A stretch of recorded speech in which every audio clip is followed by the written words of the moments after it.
Students, कैसे हैं आप सब? आपके 12th के एग्जाम्स नजदीक है और होप कि आप अच्छी तरह अपनी पढ़ाई कर रहे होंगे। ठीक है, आपकी पढ़ाई अच्छी तरह हो और आपके नंबर ज्यादा आए, इसके लिए मैं भी आपके साथ पूरे एफर्ट्स कर रहा हूं, पूरा प्रयास कर रहा हूं। और आज की इस स्पेशल वीडियो में we are going to discuss how to solve the numerical of nation income. देखो, ये बात तो श्योर है कि नेशन इनकम का न्यूमेरिकल आएगा, कौन से मेथड से आएगा वो नहीं पता। आप इस वीडियो को देखना जो मैं बनाऊंगा, इसमें मैं तीनों मेथड को डिटेल में समझाऊंगा भी और उसका न्यूमेरिकल भी आपको कैसे सॉल्व करते हैं बताऊंगा। उससे पहले समझते हैं फॉर्मूले को।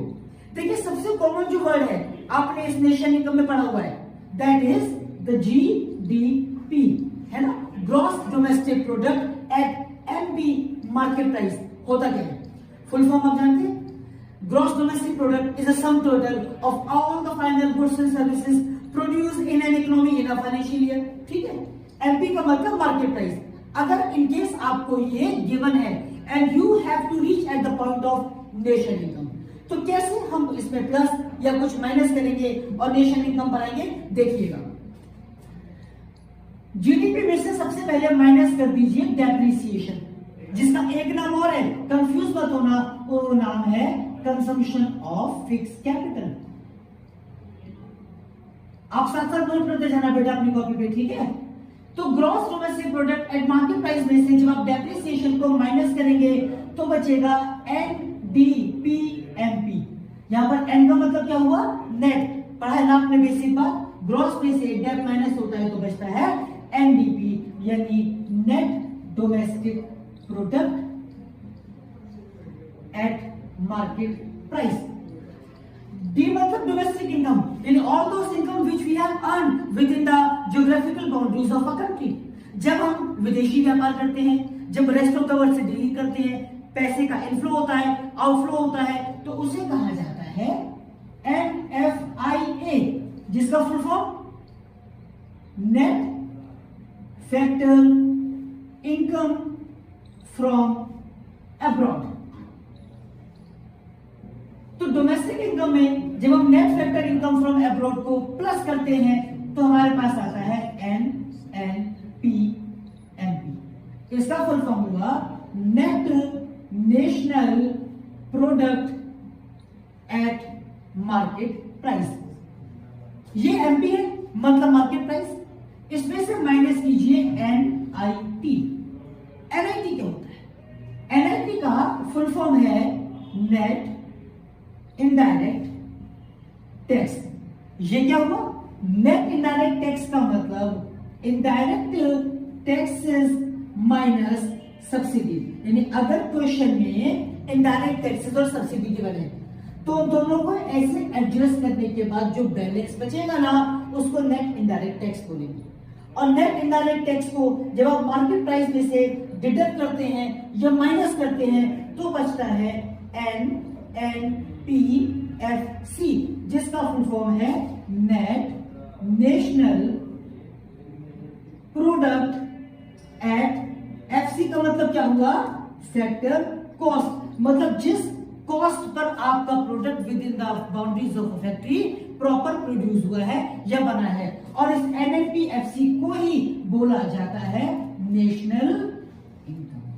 ये सॉल्व करने को आपके एग्जाम में सवाल आएगा। अच्छा, सॉल्व कैसे करेंगे?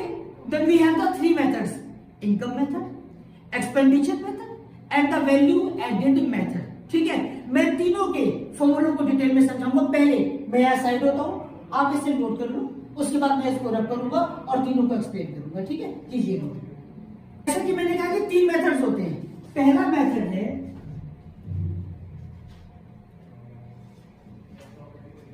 Income method. इनकम मेथड से अगर आपके एग्जाम में आ गया न्यूमेरिकल कि calculate the nation income by income method, तो क्या होगा? सबसे पहले आप लिखिएगा compensation of employees. Income method ये बता रहा है कि पूरे इकोनॉमी में जितने भी लोग वर्कफोर्स के तौर पे काम कर रहे हैं, उन्होंने किसी भी प्रकार के सोर्स से कितना पैसा कमाया। तो जो लोग जॉब करते हैं, इधर they are in the private sector working और एट द पब्लिक सेक्टर, तो while rendering the service to the employer, whatever you get as an income that is called compensation of employees. ये question में given होगा। In case मान के चलो अगर question में compensation of employees properly mentioned नहीं है तो wages, salary plus social security contribution by employer. इस वर्ड पे जरा फोकस कर दो। Social security contribution by employer है। कभी कभी ना एम्प्लॉइज भी केवल होता है, उसको ऐड मत करना। इसका मतलब क्या हुआ? देखो वेजेस और सैलरी का मतलब तो प्रेजेंट में आपको कितना पैसा मिला है। आपके फ्यूचर के बेनिफिट्स के लिए जैसे प्रोविडेंट फंड या ग्रेच्युटी या पेंशन फंड होते हैं ना, वो सब सोशल सिक्योरिटी कंट्रीब्यूशन में आते हैं। तो इन सबको प्लस करके you will gate compensation of employees. एक बात और समझ लो, अगर क्वेश्चन में compensation of employees clearly given हो और साथ में अगर वेजेस और सैलरी भी लिखे हुए हैं तो उनको इसमें लिखने की आवश्यकता नहीं है। बिकॉज अगर आपको ये टोटल वाला वैल्यू दिया है तो अलग से सेपरेट वैल्यूज को लिखने की आवश्यकता नहीं है। प्लस नंबर 2 पर you will add operating surplus. All those persons who are not working for as an employee, तो वो किस प्रकार से पैसा कमाते हैं? That is called operating surplus। इसमें आता है basically rent, royalty, interest and profit. ठीक है, यानी जो लोग जॉब करते हैं उनको अपने बॉसेस से इस प्रकार का पैसा मिलता है। जो लोग जॉब नहीं कर रहे, आपने अपनी जमीन किराए पे दी हुई है, आपको रेंट या रॉयल्टी मिल रहा है, आपने अपना मनी या कैपिटल इन्वेस्ट किया हुआ है, you are getting interest on that. If you are a business person, if you are an entrepreneur, तो आपको बदले में जो अर्न होगा that is called your profit. तो इन चारों को जोड़कर ऑपरेटिंग सरप्लस आएगा। फिर एक बात दोबारा बताता हूं, अगर क्वेश्चन में ऑपरेटिंग सरप्लस क्लियरली मेंशन्ड है तो अलग से ऐसी कोई वैल्यू लिखी हुई है अगर, तो उसको आपको ऐड या सब्ट्रैक्ट नहीं करना है। ठीक है, प्रॉफिट को भी 3 पार्ट्स में डिवाइड किया जा सकता है। सबसे पहले अनडिस्ट्रीब्यूटेड प्रॉफिट, इसको रिजर्व भी कह सकते हैं, इसको रिटेन्ड अर्निंग्स के नाम से भी जाना जाता है। यानी आपने अपने प्रॉफिट में से सबसे पहले कुछ हिस्सा बचा लिया अपने फ्यूचर के एक्सपेंसेस के लिए। उसके बाद आपने गवर्नमेंट को टैक्सेस पे किए, that is called corporate tax. और उसके बाद जो पैसा बचता है वो among the share holders divide हो जाता है। तो शेयर होल्डर्स को प्रॉफिट का जो पार्ट दिया जाता है what it is called, yes, dividend. अगर प्रॉफिट गिवन है तो इनको लिखने की आवश्यकता नहीं होगी। In case the profit is not clearly mentioned in the question, तो अनडिस्ट्रीब्यूटेड प्रॉफिट, कॉर्पोरेट टैक्स और डिविडेंड को जोड़कर आपके पास आएगा क्या, प्रॉफिट। और इन सबको जोड़ के you will gate operating surplus. इसके बाद प्लस करना मिक्स इनकम। ये और ज्यादा इसके कंपोनेंट्स या इसके पार्ट्स नहीं होते हैं। मिक्स इनकम का मतलब होता है the income you have earn for the self. ये तीनों जब आप प्लस कर देंगे, कौन से तीन, operating surplus, compensation of employees and mix income, then you will get NDPFC। अभी मैंने इससे पहले लिखा था ना बोर्ड पर, net domestic product at factor cost. अब इसमें आप प्लस कर देते हैं क्या, net factor income from abroad. अच्छा, अगर net factor income to abroad given होगा तो माइनस करना, फ्रॉम यानी पैसा आ रहा है तो प्लस करना। करने के बाद आपको मिलेगा NNPFC यानी कि नेशन इनकम। ये होता है फॉर्मूला, अच्छी तरह समझ लो। अब इसको मैं रब करूंगा और एक सवाल यहां पर आपको दिखेगा और यहां पर मैं उसको सोल्व करूंगा। ठीक है, नोट कीजिए इसको पहले सवाल। मेरे को यहां पर आपके सामने है, इसको सोल्व मैं यहां पर करता हूं। क्या लिखा है क्वेश्चन में, कैलकुलेट द नेशन इनकम। अब आप ये देखिए क्वेश्चन में कि लिखा नहीं है कि आपको कौन सा मेथड लगाना है। 3 मेथड बताया ना मैंने, इनकम, एक्सपेंडिचर, वैल्यू एडेड। यहां पर कौन सा मेथड अप्लाई होगा ये तो लिखा नहीं है। तो व्हाट टू डू, पहले आराम से शांति से क्वेश्चन को पढ़ो।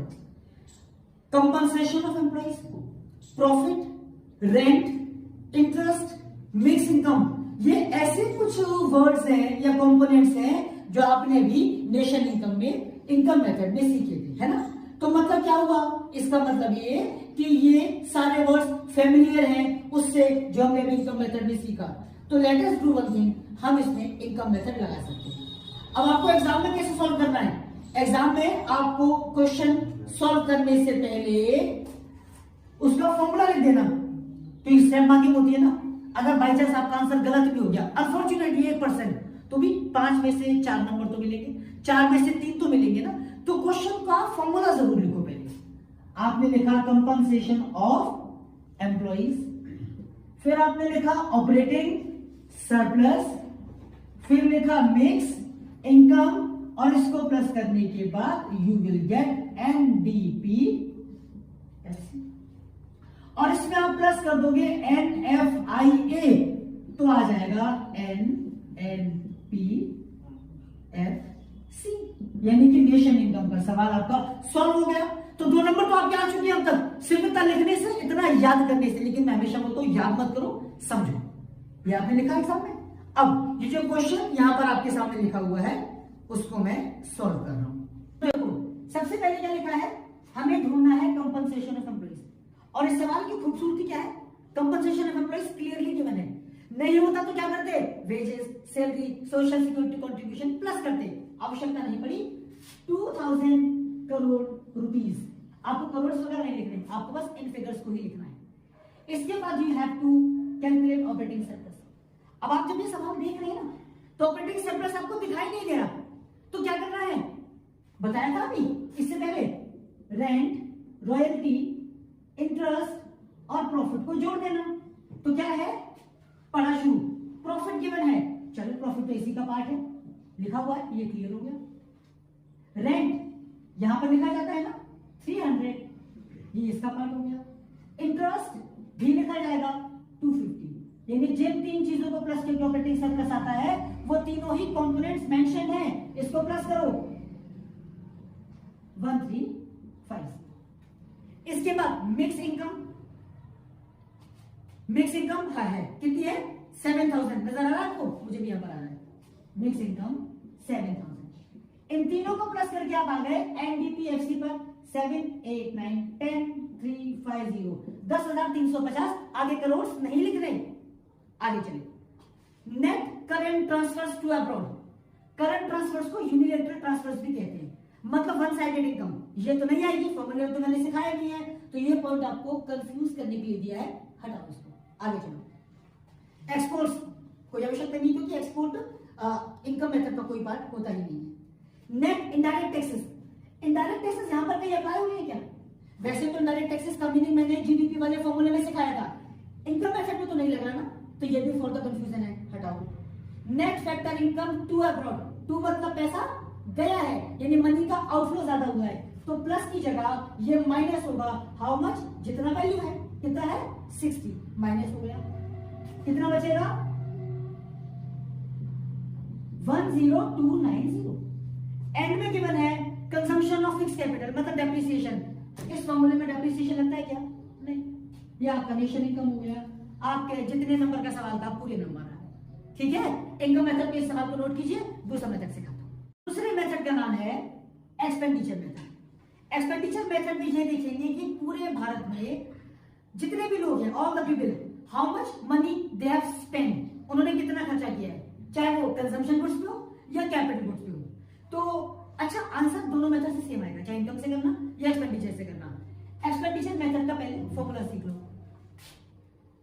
गवर्नमेंट फाइनल कंजम्पशन एक्सपेंडिचर, यानी भारत की सरकार ने कुल मिला के कितना खर्चा किया है कंज्यूमर गुड्स पे, ये clearly as it is given होगा, इसके फर्दर एलैबोरेशंस या कंपोनेंट्स नहीं। फिर प्लस कीजिएगा प्राइवेट फाइनल कंजम्पशन एक्सपेंडिचर, इसके बाद लिखिएगा ग्रॉस डोमेस्टिक कैपिटल फॉर्मेशन, यानी ये दोनों है कंज्यूमर गुड्स या कंजम्पशन के लेवल के डेली बेसिस के एक्सपेंसेस।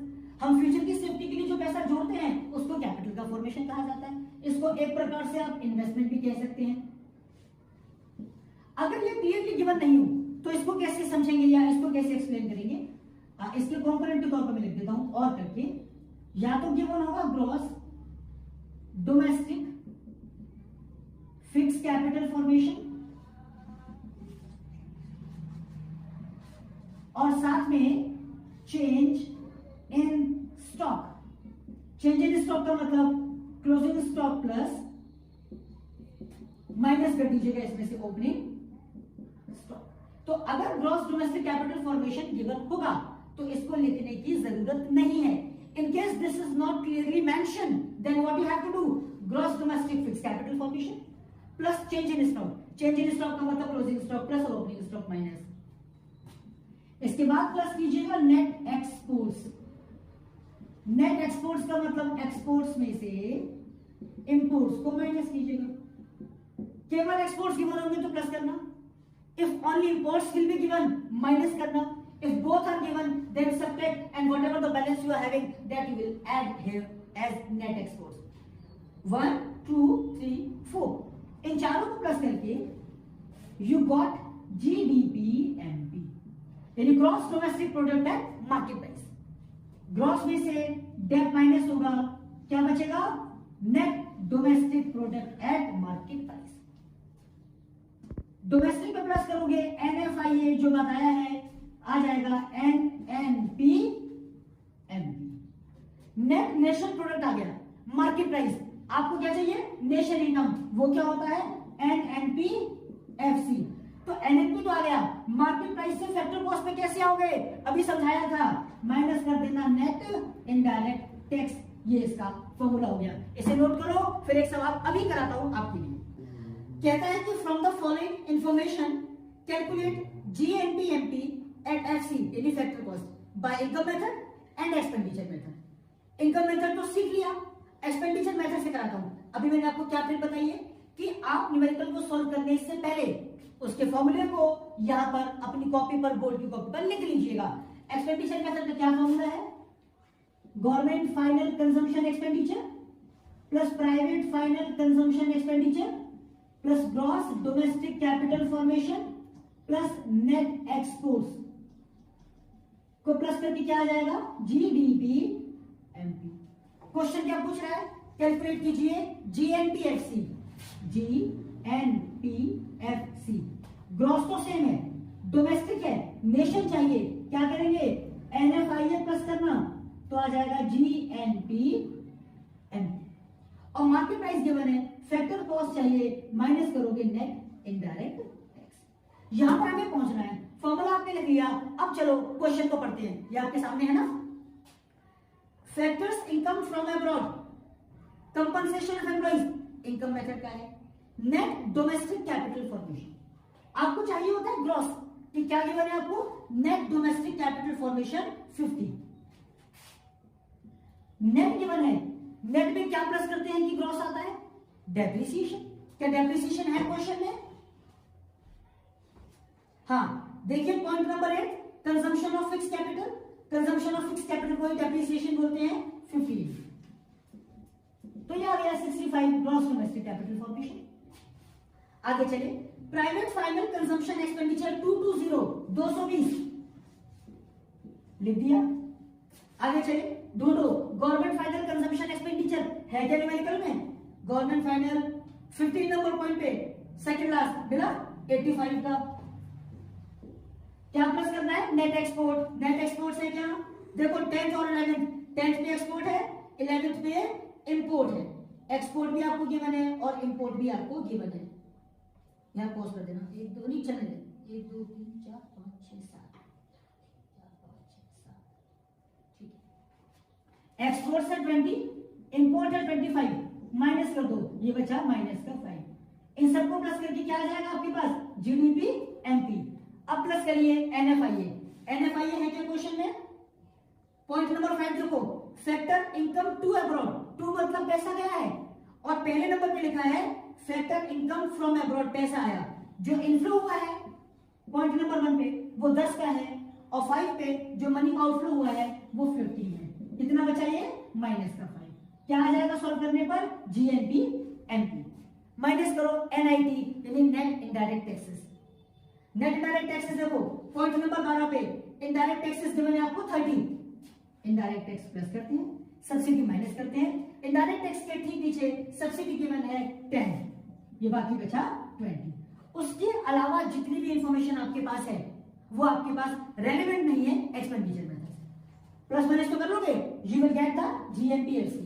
इसी सवाल को इनकम मेथड से करना है, वो आपका टास्क है, उसे आप खुद करो। और अगर आपको सॉल्व करना नहीं आए तो आप कमेंट सेक्शन में लिख देना, फिर मैं सॉल्व।